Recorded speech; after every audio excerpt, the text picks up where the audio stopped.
What's up, everybody? And today we are reacting to Ukraine's lost army. What happened to its 780,000 troops? This is by Task and Purpose. Massive fan of Task and Purpose. I think they're a fantastic YouTube channel. I've reacted to some of their stuff in the past and I genuinely enjoy their content.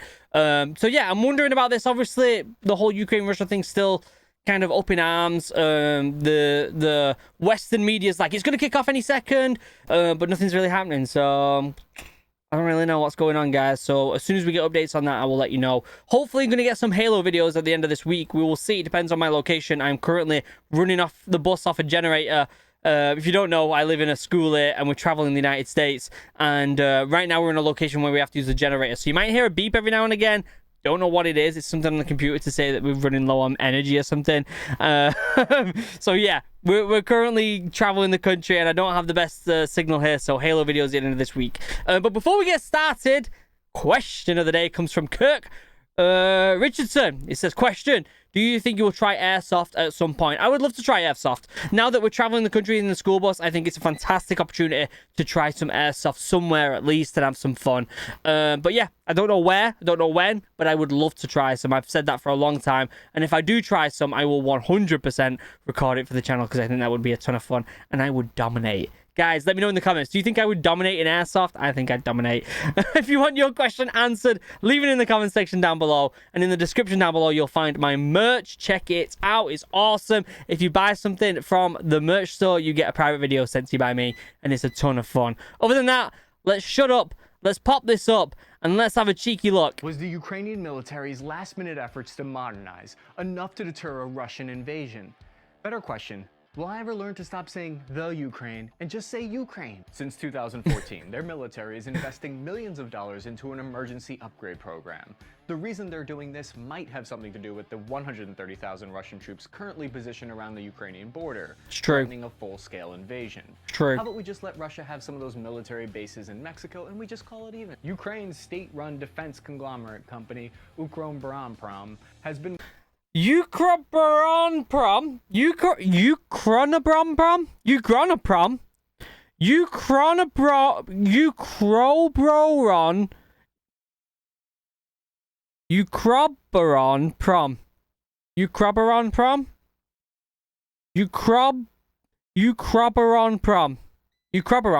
working on trying to replace their old primary infantry weapon, the AKM, with the Ukrainian M4 WAC-47, which is an AR-style weapon, and a kind of subtle shout-out to NATO asking to be adopted.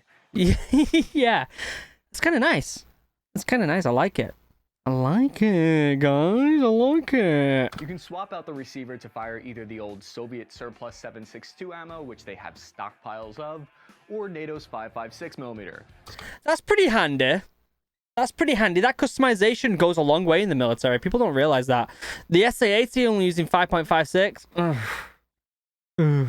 Boring. So the Ukrainian M4 goes both ways. Is it strange that as soon as Ukraine seriously started considering switching from the AK platform to the M4 platform, that's when Russia really started considering invading? Nope, must be a coincidence. Putin would never do anything petty. So when the Soviet Union collapsed in 1991, one of the largest territories that they lost, with 44 million people, was the country of Ukraine. Yeah. They voted overwhelmingly for independence at the time. This was a major blow to the Soviet Union's chances of consolidating their power. What's crazy, though, is that all of those former Soviet military forces that were still left on Ukrainian soil were instantly inherited by Ukraine. It would be like if I died on your property, so you legally got to keep everything that was still in my pockets. So basically an iPhone 5S and $12. Interesting. Overnight, Ukraine had the largest and most powerful army in all of 1990s Europe. They had acquired 780,000 troops, 6,500 tanks, 7,000 armored vehicles, 7,200 artillery pieces, 1,100 combat aircraft, and about 1,000 tactical nukes. Holy cow. That's a lot of people. And a lot of nukes. Those nukes were so tactical. The reason this powerful military force was stationed there was because of the strategic importance and the geographic location of Ukraine. Yeah. The Soviet Union had spent decades investing in Ukrainian military before their collapse because this was the front door to Europe, and it was their first line of defense against any invasion. He makes a good point there. In the previous videos, we talked about the breakup of Ukraine and Russia when it came to the Soviet Union, but we never talked about the military and how it was divided. So this is a very interesting subject I've not heard talk. This is why I love Task and Purpose, guys. These guys, they know exactly what we want to hear, right? What happened? Like, what was going on here? What happened with the military? I love this channel. Ukraine started off with this huge arsenal. The grouping was purposely designed for waging combined arms warfare and nuclear warfare against NATO. Can we stop to appreciate the irony of that for a second? This fighting force that was created with the express goal of fighting NATO has now today become funded by NATO for the opposite purposes. But my point is, Isn't it ironic? This massive 1991 Ukrainian military force would be well suited to defend itself today. So for instance, they inherited the whole Black Sea fleet of 500 ships and 25,000 Marines. But this immediately led to a conflict that is kind of a microcosm for today's issues. After the initial split with the Soviet Union, the majority of officers of the Black Sea fleet were still loyal to Russia, and they butted heads with the pro-Ukrainian sailors. Okay. The pro-Ukrainian sailors said that the Russians were, quote, drunkards and villains who harassed their families. Awesome, we're off to a great start here, people. You can see how this force was being divided and torn in two different directions. And that can cause a lot of conflict in troops as well. Like, if you've got people with different views like that, you can think of it as quite the logistical nightmare. Also, let me get out of the way. Look what they're doing with Crimea out here, and it's kind of like strife here. Yeah. That's for another story. So what decisions led to this massive force deteriorating? How did this once powerful Ukrainian military fall apart? My guess is a lot of the Ukrainian soldiers who are loyal to Russia went back to Russia.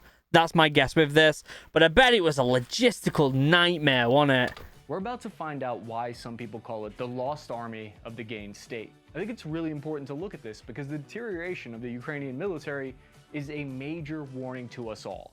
Anytime you hear someone say, hey, why don't we cut that defense budget? That's a big waste of money. I have an idea. Let's get rid of our weapons as a sign of goodwill. This is the story of the rise and fall and rise again of the Ukrainian military. Please remember to take a second to like this video and subscribe to support the channel. Definitely do. There's a link down below to this video. Go over there, go give them a like, a subscribe, and then come back over here and then give me a like and a subscribe. But go and do it to theirs first because they're brilliant. They really are. Hey, Spare Parts Army. This video was made possible thanks to our sponsor, Lord of the Board. Okay, I love you guys, but I'm not going to sit for your ad. I'm sorry. Come on, guys. Where is it? Where is it? Love you guys. I do. And I'm going to go and give you a like and subscribe. Ukraine lost their tremendous army, we need to go back to May 1992, when they were under tremendous peer pressure from the international community. Ukraine signed the Strategic Arms Reduction Treaty, where they agreed to give up and destroy all their nuclear weapons and become a non-nuclear state.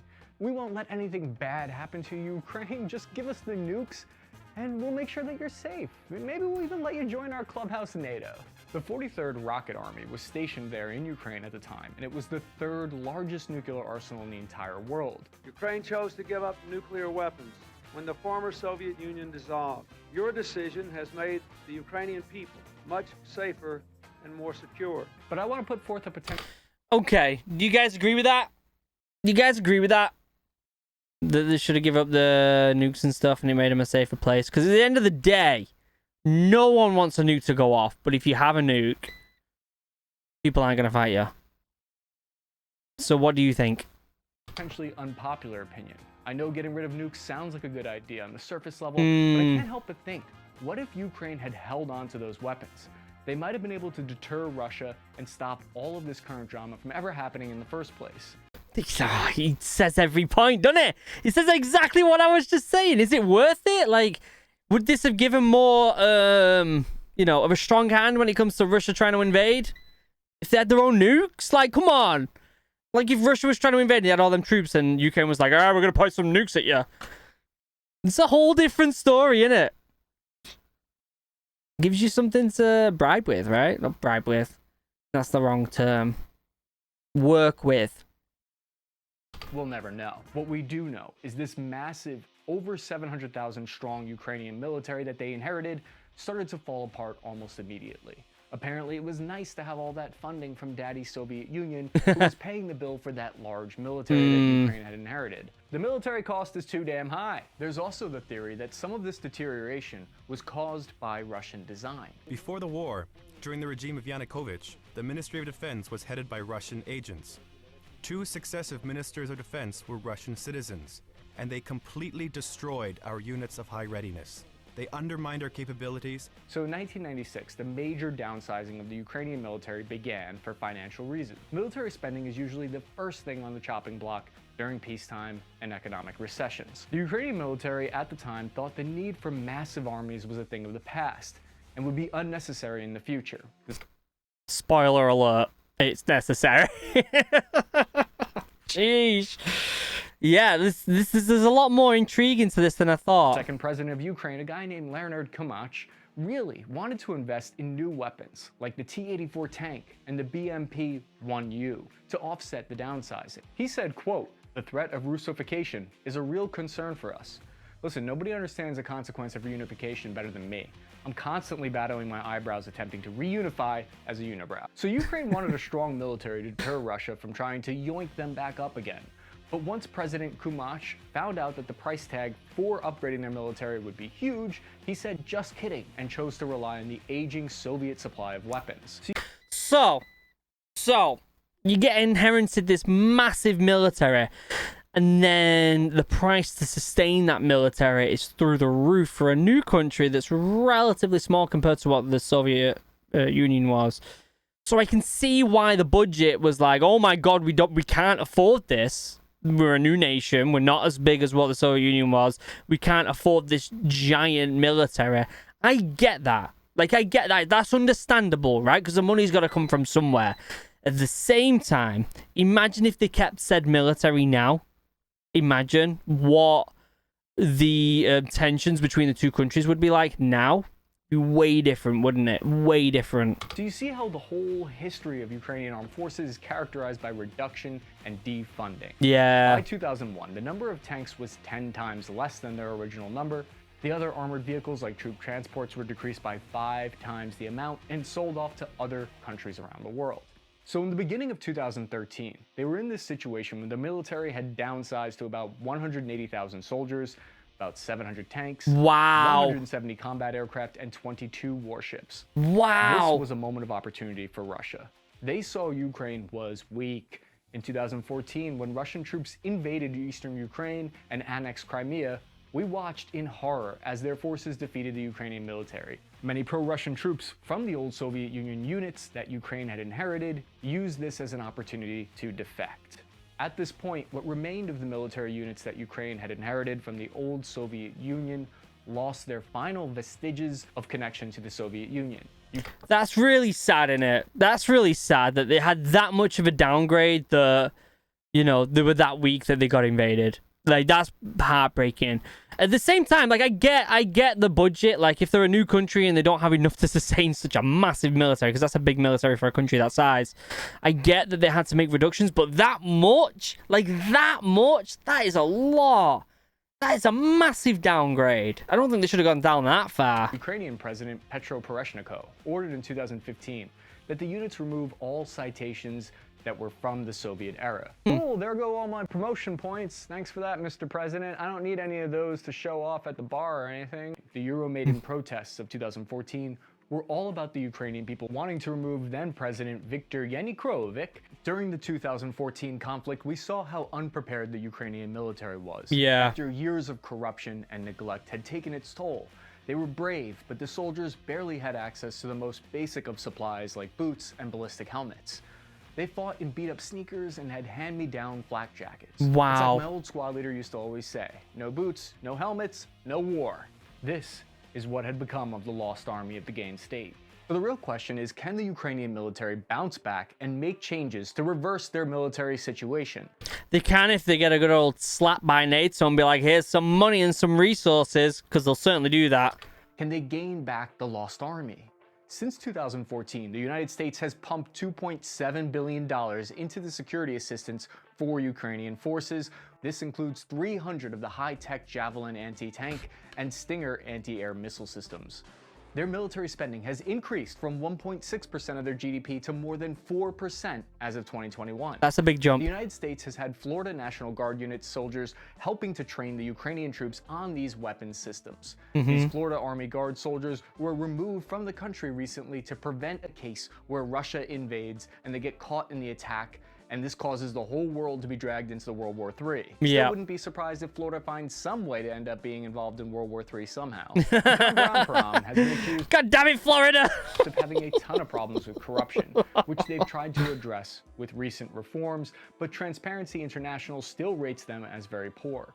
Ukrainian soldiers have since been issued better cold weather boots, ballistic helmets, and sophisticated communications equipment that they lacked in the last go-round. They fortified a line of 400 kilometers between them and the Russians.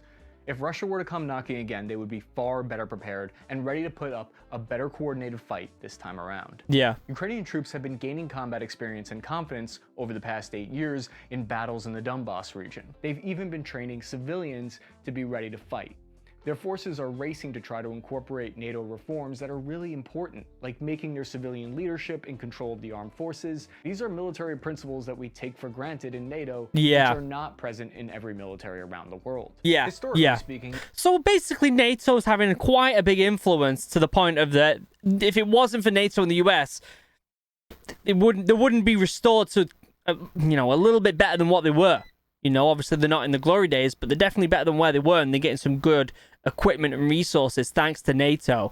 So you have to understand, the Ukrainian people have been on the worst end of some of the Soviet Union's atrocities. Yeah. On the other hand, Ukrainians share most of their culture with Russia, and a large portion of them speak the Russian language. They were a part of their country for the last 100 years. yeah. Just so you know my bias and where I'm coming from, I feel like maybe Russia is being reasonable in demanding NATO to stop messing around on their doorstep, but that doesn't change the fact that many people living in Ukraine would be horrified to return to living under their authoritarian control. Yeah. But I think I can speak for a lot of us when I say, as your former average infantryman, I'm praying for a peaceful resolution there. Solid points at the end there, and a solid way to wrap it up. And he said exactly what I've said in my previous videos talking about the Ukraine-Russia situation. At the end of the day, I get what Russia's saying. I don't want NATO to... It's like China we've seen it. It's like China being like, hey, Canada, do you want to be part of us? And those in the US being like, wait, what? Like, Canada? Like, that's our neighbors. Like, I get that. It's the same kind of thing. But when Ukraine want to be part of NATO and they want to kind of be influenced by the West, at what line do you draw? And then with Russia not helping themselves by invading and blah, blah, blah, it just makes it worse after worse. And at the end of the day, no one, even us people, veterans and serving military, we do not want another war. We don't. Like, no one wants war. Like, it's ridiculous. It's 2022. We don't need a war. We just need to protect people and help people. We don't need to kill people unnecessarily because some greedy person wants a country. Just my 2 cents. What do you think? Let me know in the comments section down below. Of course, I will leave a link down below to this OG video. Go over there. They're fantastic. They really are. They're amazing. Please go over there and give them a like and a subscribe. They totally deserve it. Their videos are fantastic. Members, you're beautiful. You're amazing. I love you. I couldn't do this without you.